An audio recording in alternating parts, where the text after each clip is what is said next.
ಯಸ್1 ಕನ್ನಡ ನ್ಯೂಸ್ಗೆ ಸ್ವಾಗತ. ನಾನು ಜಾವೀದ್ ಇಕ್ಬಾಲಿಯನ್. ನೀವು ನೋಡ್ತಾ ಇದ್ದೀರಾ ಯಸ್1 ಕನ್ನಡ ನ್ಯೂಸ್. ಕರ್ನಾಟಕ ರಾಜ್ಯ ಉಲ್ಮಾ ಜೊತೆ ಮುಸ್ಲಿಂ ಸಮುದಾಯ ಪ್ರತಿ ಒಬ್ಬರು ಲೀಡರ್ ಒಂದೇ ಮಾತು ಕೇಳುತ್ತಾ ಇದ್ದಾರೆ ಹೈಕಮಾಂಡ್ ಕಾಂಗ್ರೆಸ್ಗೆ. ನಮ್ಮ ಸಮುದಾಯ ಲೀಡರ್ಗಳಿಗೆ ಅನ್ಯಾಯ ಆಗಿದೆ. MLC ನಜೀರ್ ಅಹಮದ್ ಸಾಹೇಬರಿಗೆ ಮತ್ತು ಅಬ್ದುಲ್ ಜಬ್ಬಾರ್ ಸಾಹೇಬರಿಗೆ ನಮ್ಮ ಕಾಂಗ್ರೆಸ್ ಹೈಕಮಾಂಡ್ಗೆ ವಿನಂತಿ, ದಯವಿಟ್ಟು ನಮ್ಮ ಸಮುದಾಯ ಲೀಡರ್ಗೆ ನ್ಯಾಯ ಮಾಡಿ. ರಾಹುಲ್ ಗಾಂಧಿ ಹೇಳ್ತಾರೆ ಅವರ ಭಾಷಣದಲ್ಲಿ, नफ़रत के बाज़ार में हम प्यार की दुकान खोलने आए हैं. हम सभी धर्मों की इज़्ज़त करते हैं और जिस जगह भी कांग्रेस हमारी सरकार है उस जगह पर हम जाति जनगणना करेंगे. तो मेरी राहुल गांधी जी से और कांग्रेस के हाईकमांड लीडरों से ये विनंती है, क्या ये मुद्दा आप तक नहीं पहुंच रहा? कर्नाटक का बच्चा बच्चा आपसे आवाज़ लगा रहा है कि हमारे लीडर जनाब नसीर अहमद साहब और अब्दुल जब्बार साहब और कर्नाटक के कोई भी लीडर हो, आप उनके साथ ऐसा अन्याय नहीं कर सकते. अगर आप वाकई में सेकुलर हैं तो इसका सबूत दें कि हमारे जनाब अलहाज नसीर अहमद साहब को उनके ओहदे पर बरकरार रखें, अब्दुल जब्बार साहब को उनका ओहदा लौटाएं.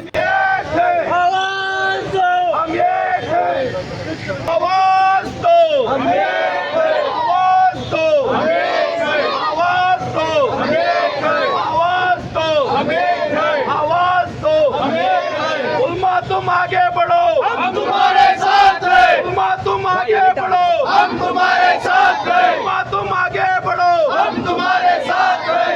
तुम आगे बढ़ो, हम तुम्हारे साथ हैं. आवाज दो, हम एक हैं. आवाज दो, हम एक हैं. हम अपना हक लेके रहेंगे. हम अपना हक लेके रहेंगे. अपना हक लेके रहेंगे. अपना हक लेके रहेंगे. हम अपना हक लेके रहेंगे.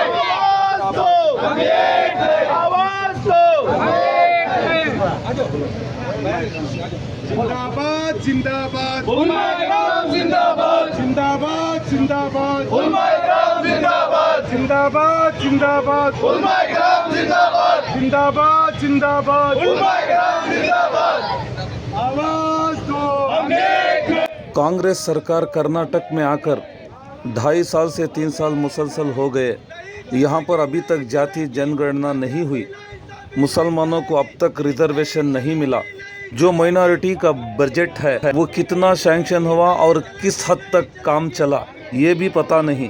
आज के 15-20 साल पहले कर्नाटक में मुस्लिम MLA 25 से 20 तक रहते थे, मगर आज आप देख सकते हैं 7 से 9-10 तक रह गए. अफसोस होता है हमें ऐसी सेकुलर पार्टियों पर. 220 पर 4 MLA में मुस्लिम MLA कितने हैं आप ज़रा गौर करें. ये सभी मुसलमान और हाईकमांड लीडर और कर्नाटक के स्टेट लीडरों को भी समझना चाहिए. और आप अदर कास्ट को देखें, हमारे कर्नाटक के अंदर हमारी कुल आबादी 1 करोड़ 20 लाख या 25 लाख है. आप इस हिसाब से देखें हमारे MLA कर्नाटक के अंदर कितने हैं. और दूसरी कास्ट वालों को भी देखें, उनकी आबादी कम है मगर उनके MLA बहुत ज़्यादा है. मैं कांग्रेस हाईकमांड लीडरों से ये अपील कर रहा हूँ कि वो जल्द से जल्द जनाब नसीर अहमद साहब को उनका ओहदा वापस दें और अब्दुल जब्बार साहब को भी. हाल ही में ये सुनने में आ रहा है कि अब जनाब UT खादर साहब को निशाना बनाया जा रहा है. अगर ऐसा होता रहा आने वाले इलेक्शन में यानी 2020 पर 8 में इक़्तिदार में आने नहीं देंगे. आप समझते होंगे कि मुसलमानों के पास दूसरा रास्ता नहीं.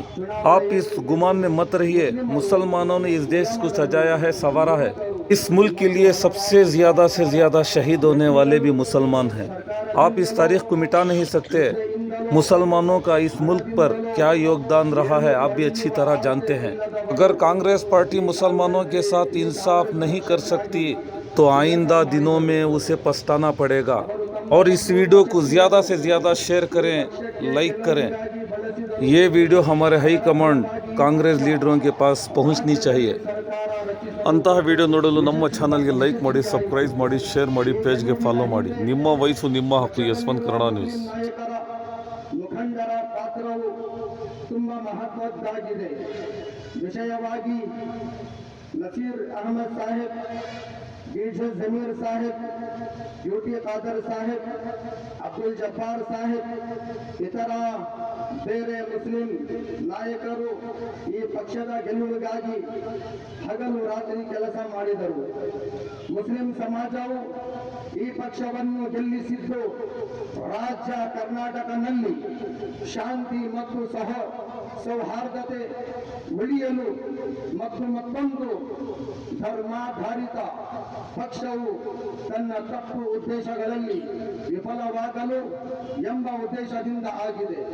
ಪ್ರತಿ ಸಮುದಾಯಕ್ಕೂ ತನ್ನ ಹಕ್ಕು ಸಿಗಬೇಕು ಮತ್ತು ಪ್ರತಿಯೊಬ್ಬರಿಗೂ ತಮ್ಮ ತಮ್ಮ ಧರ್ಮವನ್ನು ಅನುಸರಿಸುವ ಸ್ವಾತಂತ್ರ್ಯ ಇರಬೇಕು ಎಂಬ ಆಶಯವು ಇದರಲ್ಲಿ ಸೇರಿದೆ. ಆದರೆ ನೀವು ಸರ್ಕಾರಕ್ಕೆ ಬಂದ ನಂತರ ಹಲವಾರು ವಿಷಯಗಳಲ್ಲಿ ಮುಸ್ಲಿಮರನ್ನು ನಿರ್ಲಕ್ಷ್ಯ ಮಾಡಲಾಗಿದೆ. ಸರ್ಕಾರ ರಚನೆಯಾಗಿ 3 ವರ್ಷಗಳಾದರೂ ಇಂದಿಗೂ ನಾವು ಮುಸ್ಲಿಮರು ರಿಸರ್ವೇಶನ್, ಹಿಜಾಬ್, ಅಜಾನ್ ಮತ್ತು ಹಲಾಲ್ ಇತರ ವಿಷಯಗಳಲ್ಲಿ ಪದೇ ಪದೇ ಚಿಂತಿತರಾಗಿದ್ದೇವೆ. ಮತ್ತಷ್ಟು ದುಃಖದ ಸಂಗತಿ ಎಂದರೆ ನಮ್ಮ ಮುಸ್ಲಿಂ ನಾಯಕರಿಗೆ ವಿಧಾನಸಭೆಯಲ್ಲಿ ತಮ್ಮ ಸಮುದಾಯದ ಈ ವಿಷಯಗಳ ಬಗ್ಗೆ, ಈ ಮಾತುಗಳ ಬಗ್ಗೆ ಮಾತನಾಡಲು ಸಹ ಅವಕಾಶ ನೀಡಲಾಗುತ್ತಿಲ್ಲ. ಈಗ ದಾವಣಗೆರೆ ಚುನಾವಣೆಯ ಸಂದರ್ಭದಲ್ಲಿ ಪಕ್ಷದ ನಿಜವಾದ ಮುಖ ಹೊರಬಂದಿದೆ. ಕಾಂಗ್ರೆಸ್ ಪಕ್ಷವು ಮುಸ್ಲಿಂ ನಾಯಕತ್ವವನ್ನು ರಾಜಕೀಯದಿಂದ ದೂರ ಇಟ್ಟು ಅವರನ್ನು ಬಲಹೀನರನ್ನಾಗಿ ಮಾಡಲು ಪ್ರಯತ್ನಿಸುತ್ತಿದೆ ಎಂಬುದು ಸೂಚನೆ ಬಂದಿದೆ. ಹೊಸ ಮುಸ್ಲಿಂ ನಾಯಕತ್ವದ ಮುಖವನ್ನು ಮುಂದೆ ಬರದಂತೆ ತಡೆಯಲಾಗುತ್ತಿದೆ. ಮುಸ್ಲಿಂ ಜನಸಂಖ್ಯೆ ಹೆಚ್ಚು ಇರುವ ಪ್ರದೇಶಗಳಲ್ಲಿಯೂ ಆ ಕ್ಷೇತ್ರದ ನಿಜವಾದ ಹಕ್ಕುದಾರರು ಮುಸ್ಲಿಮರಾಗಿದ್ದರೂ ಕೂಡ ಅವರಿಗೆ ಉದ್ದೇಶಪೂರ್ವಕವಾಗಿ ಟಿಕೆಟ್ ನೀಡಲಾಗುತ್ತಿಲ್ಲ. ಇದರ ಜೊತೆಗೆ ಇನ್ನೂ ದೊಡ್ಡ ಅನ್ಯಾಯವೆಂದರೆ ಕಾಂಗ್ರೆಸ್ ಪಕ್ಷಕ್ಕಾಗಿ ಹಲವು ತ್ಯಾಗಗಳನ್ನು ಮಾಡಿದ ಪ್ರಮುಖ ಮುಸ್ಲಿಂ ನಾಯಕರನ್ನೇ ಈ ಪಕ್ಷದಿಂದ ಹೊರಹಾಕಲಾಗುತ್ತಿದೆ. ಈಗ ಮುಸ್ಲಿಂ ಸಮಾಜ ಜಾಗೃತವಾಗಿದೆ. ನಿಮ್ಮ ಉದ್ದೇಶಗಳು ಮತ್ತು ನಿಮ್ಮ ದ್ವಂದ್ವ ನೀತಿಗಳನ್ನು ನಾವು ಗಮನಿಸುತ್ತಿದ್ದೇವೆ. ದಾವಣಗೆರೆ ಸೀಟಿನ ಬಗ್ಗೆ ನಮಗೆ ಹೇಳಲಾಗುತ್ತದೆ, ಇದು ಪಕ್ಷದ ಒಂದು ಪದ್ಧತಿ ಮತ್ತು ನಸೀರ್ ಅಹಮದ್ ಸಾಹೇಬ್ ಅವರನ್ನು ಕೇಳಿದಾಗ ಅಬ್ದುಲ್ ಜಬ್ಬಾರ್ ಸಾಹೇಬ್ ಅವರನ್ನು ಪಕ್ಷದಿಂದ ತೆಗೆದುಹಾಕಿದ ಬಗ್ಗೆ ಅವರನ್ನು ಹೇಳುತ್ತಾರೆ. ದಾವಣಗೆರೆ ಚುನಾವಣೆಯಲ್ಲಿ ಭಾಗವಹಿಸಿದೆ ಅವರು ಪಕ್ಷದ ವಿರುದ್ಧ ನಡೆದುಕೊಂಡರು.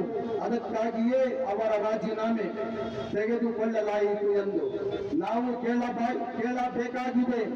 ಈ ನಿಯಮಗಳು ನಿಮ್ಮ ಪಕ್ಷದಲ್ಲಿ ಕೇವಲ ಮುಸ್ಲಿಂ ನಾಯಕರಿಗಾಗಿಯೇ ಏಕೆ? ಇತರ ಪಕ್ಷ ನಾಯಕರು ಕೂಡ ತಮ್ಮದೇ ಪಕ್ಷದ ಅಭ್ಯರ್ಥಿಗಳ ವಿರುದ್ಧವಾಗಿ ಬೇರೆ ಪಕ್ಷದ ಅಭ್ಯರ್ಥಿಗಳನ್ನು ಬೆಂಬಲಿಸಿದ್ದಾರೆ. ಆಗ ನೀವು ಯಾರ ಮೇಲೂ ಕ್ರಮ ಕೈಗೊಂಡಿಲ್ಲ. ಹಾಗಾದರೆ ಕೇವಲ ಮುಸ್ಲಿಮರನ್ನು ಗುರಿಸುವ ಈ ಯೋಜನೆ ಯಾಕೆ?